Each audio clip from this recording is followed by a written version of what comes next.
अस्सलामुअलैकुम, वेलकम है आप सभी का इस नई वीडियो में। तो जितने भी बच्चों ने इस साल जेके बोपी बीएससी नर्सिंग पैरामेडिकल और बीएससी टेक्नोलॉजी कोर्सेज़ का एंट्रेंस दिया है, ये वीडियो उन सभी बच्चों के लिए बहुत ही ज़्यादा इंपॉर्टेंट रहने वाला है। इस वीडियो में मैं आपके साथ बात करने वाला हूँ बीएससी नर्सिंग के जो डायरेक्ट एडमिशन्स होते हैं उनके बारे में बात करूँगा। विदाउट एग्जाम जो आपके एडमिशन्स होते हैं बीएससी नर्सिंग बीएससी पैरामेडिकल के, उनके बारे में बात करूँगा कि क्या वो इस साल भी आपके डायरेक्ट एडमिशन्स होंगे या नहीं होंगे। अगर होंगे तो कब तक होंगे, साथ में जो लो मार्क्स वाले स्टूडेंट्स हैं जिनका काफ़ी कम स्कोर यहाँ पे आ रहा है, क्या उनको डायरेक्ट एडमिशन के थ्रू सीट मिलेगी या ना मिलेगी। तो सारी चीज़ें आपके साथ हम इस वीडियो में डिटेल में डिस्कस करेंगे। आपके लिए ये वीडियो बहुत ही ज़्यादा इंपॉर्टेंट रहेगा। आप इस वीडियो को एंड तक देख लेना, चैनल को भी सब्सक्राइब कर देना, व्हाट्सएप और टेलीग्राम ग्रुप ज्वाइन कर लेना, लिंक आपको डिस्क्रिप्शन में मिल जाएगी। तो चलिए वीडियो को शुरू कर ले। तो देख लेते हैं यहाँ पे जेके बोपी बीएससी नर्सिंग की डायरेक्ट एडमिशन्स के बारे में। तो पहले आपको मैं ये चीज़ क्लियर कर देता हूँ, बीएससी नर्सिंग या बीएससी पैरामेडिकल या बीएससी टेक्नोलॉजी जो है, इनके डायरेक्ट एडमिशन्स होते हैं और हर साल इनके डायरेक्ट एडमिशन्स होते हैं। लेकिन कंडीशन इसमें यह है कि अगर जेके बोपी की काउंसलिंग कंप्लीट होने के बाद, जितने भी राउंड्स होंगे, 2 राउंड्स होंगे, 3 राउंड्स होंगे, काउंसलिंग कंप्लीट होने के बाद अगर सीटें बची तो डायरेक्ट एडमिशन्स होंगे, अगर सीटें नहीं बची तो डायरेक्ट एडमिशन्स आपके नहीं होते हैं। आपकी इन्फॉर्मेशन के लिए मैं बता दूं कि बीएससी नर्सिंग के अगर 2 या 3 राउंड काउंसलिंग के भी हो जाते हैं तो भी काफ़ी सारी सीट्स वैकेंट रहती है। गवर्नमेंट में भी थोड़ी थोड़ी सीट्स वैकेंट रहती हैं, किसी कॉलेज में 1, किसी कॉलेज में 2, किसी कॉलेज में 3 सीट्स, इतनी ही वैकेंट रहती है। यहाँ पे ज़्यादा सीट्स गवर्नमेंट में वैकेंट नहीं रहती हैं। लेकिन प्राइवेट में आपको बहुत सारी सीट्स वैकेंट देखने को मिलती हैं। खासकर जम्मू डिवीज़न के जो प्राइवेट कॉलेजेस हैं उनमें बहुत ज़्यादा सीट्स वैकेंट रहती हैं। कश्मीर डिवीज़न की प्राइवेट कॉलेजेस में सीट्स बहुत जल्दी फिल होती हैं। कुछ कॉलेजेस हैं जो दूर दराज के कुछ कॉलेजेस हैं उनमें सीट्स वैकेंट रहती हैं थोड़ी थोड़ी। लेकिन जो श्रीनगर डिस्ट्रिक्ट या बडगाम डिस्ट्रिक्ट के जो कॉलेजेस हैं, बारामूला के भी कुछ कॉलेजेस हैं, उनमें सीट्स काफ़ी जल्दी फिल होती हैं। प्राइवेट की मैं बात करूँ, और पुलवामा डिस्ट्रिक्ट के भी 2-3 कॉलेजेस हैं, वहाँ पर भी सीट्स काफ़ी जल्दी फिल हो जाती हैं। तो बाकी जो कॉलेजेस बचते हैं उनमें थोड़ी थोड़ी सीट्स आपकी वैकेंट रहती हैं। यानी कि ओवरऑल मेरे कहने का ये मतलब है कि आपकी सीट्स वैकेंट रहती हैं और हर साल वैकेंट रहती हैं। प्राइवेट में ज़्यादा वैकेंट रहती हैं, गवर्नमेंट में बिल्कुल minimum number of seats vacant रहती हैं। किसी कॉलेज में 2 सीट्स, किसी में 3 सीट्स, किसी में 4 सीट्स, इतना ही रहता है। इसमें 15-15, 20-20 सीट्स पर कॉलेज वैकेंट आपकी नहीं रहती हैं। 2 राउंड होंगे या 3 राउंड होंगे, minimum number of seats government में यहाँ पे वैकेंट रहती है। अब इसमें जो प्रोसीजर रहता है वो ये रहता है कि अगर आप बीएससी पैरामेडिकल करना चाहते हो तो उसके लिए आपको 12th के मार्क्स के बेस पे एडमिशन हो जाएगा। उसमें आपको कोई भी मतलब अगर आपने बोपी का एग्जाम ना भी दिया हुआ होगा तो भी आप बीएससी पैरामेडिकल में एडमिशन ले सकते हैं। लेकिन बीएससी नर्सिंग का जो मेरिट आपका बनता है वो आपका जेके बोपी के स्कोर के बेस पे ही बनता है। आपका जेके बोपी का एग्जाम दिया हुआ होना चाहिए, साथ में जो मेरिट आपका बनेगा वो आपको जेके बोपी के स्कोर के बेस पे बनेगा। भले ही फिर आपने काउंसलिंग करी है या नहीं करी है उसका कोई इशू नहीं है, लेकिन मेरिट आपको बोपी के स्कोर के बेस पे ही बनेगा। अगर पैरामेडिकल आप करना चाहते हो तो उसमें आपकी 12th के मार्क्स के बेस पे होगा। फिर आपका 12th का जितना अच्छा स्कोर होगा उतनी अच्छी सीट आपको मिलने के चांसेस रहेंगे। कम आपके परसेंटेज अगर 12th में है तो प्राइवेट आप बड़ी आसानी से ईजिली आपको मिल जाएगा, क्योंकि जम्मू डिवीजन में बहुत सारी सीट्स प्राइवेट में वैकेंट रहती हैं।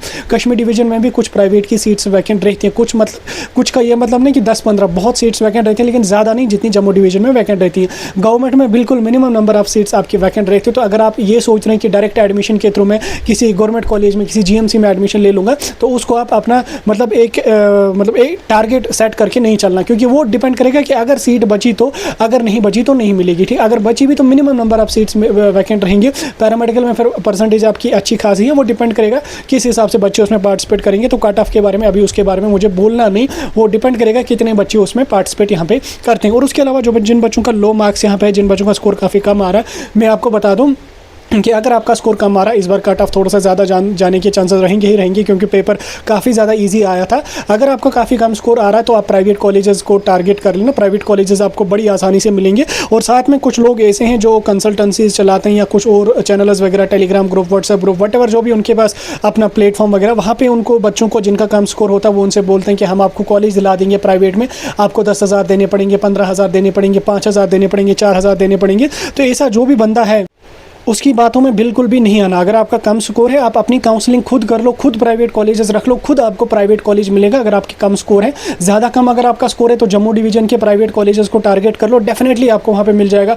थोड़ा सा मतलब अगर आपका थोड़ा सा अच्छा स्कोर है, लाइक आपका 50-60 आपका प्राइवेट स्कोर आ रहा है, तो कश्मीर डिवीजन के प्राइवेट कॉलेजेस को टारगेट कर लो। आप पैरामेडिकल के कॉलेजेस को टारगेट कर लो, वहाँ पर कट ऑफ कम जाता है। तो ऐसे फालतू के लोगों को पैसे नहीं देना जो बोलते हैं कि हम सीट दिला देंगे। वो क्या काम कर लेते हैं, वो आपकी काउंसलिंग खुद कर लेते हैं। उनको पता है कि इस बच्चे को जम्मू डिवीज़न में कॉलेज मिलेगा, वो जम्मू डिवीज़न के ही कॉलेजेस रखेंगे। उसको पता है कि इस बच्चे की अच्छी परसेंटेज है, उसको कश्मीर डिवीज़न का प्राइवेट कॉलेज मिलेगा, वो रख लेते हैं। काउंसलिंग में वो कॉलेज उनको मिल जाता है, फिर वो बच्चों को बोलते हैं कि हमने तुम्हें सीट दिला दी, अब तुम्हें 10,000 15,000 हमें देने पड़ेंगे। हाँ, चोरियाँ होती हैं, इसमें कोई मतलब जैसे नीट में अगर स्कैम हो सकता तो बाकी जगहों पे भी सीटें बिक सकती हैं, लेकिन JKBOP में ऐसी चीज़ें होती नहीं है। गवर्नमेंट की जो सीट्स होती हैं वो बिल्कुल ट्रांसपेरेंटली फिल होती हैं, वो आपकी काउंसलिंग के थ्रू फिल होती हैं, आपके मेरिट के बेस पे फिल होती है। इसमें कोई ऐसी धांधली वगैरह JKBOP में नहीं चलती है। बाकी जो डायरेक्ट एडमिशन जब चलते हैं तो उसमें वो चलता ही रहता है, डायरेक्ट एडमिशन में वो चीज़ें चलती हैं। लेकिन जो काउंसलिंग के थ्रू आप एडमिशन करेंगे उसमें कहीं पे भी किसी भी पर्सन को पैसे नहीं देना, ना ही इसमें कहीं पे भी आपको पैसे लगते हैं। बिल्कुल ट्रांसपेरेंट पूरा का पूरा काम होता है। काउंसलिंग का जो भी प्रोसीजर होता है वो ट्रांसपेरेंट होता है।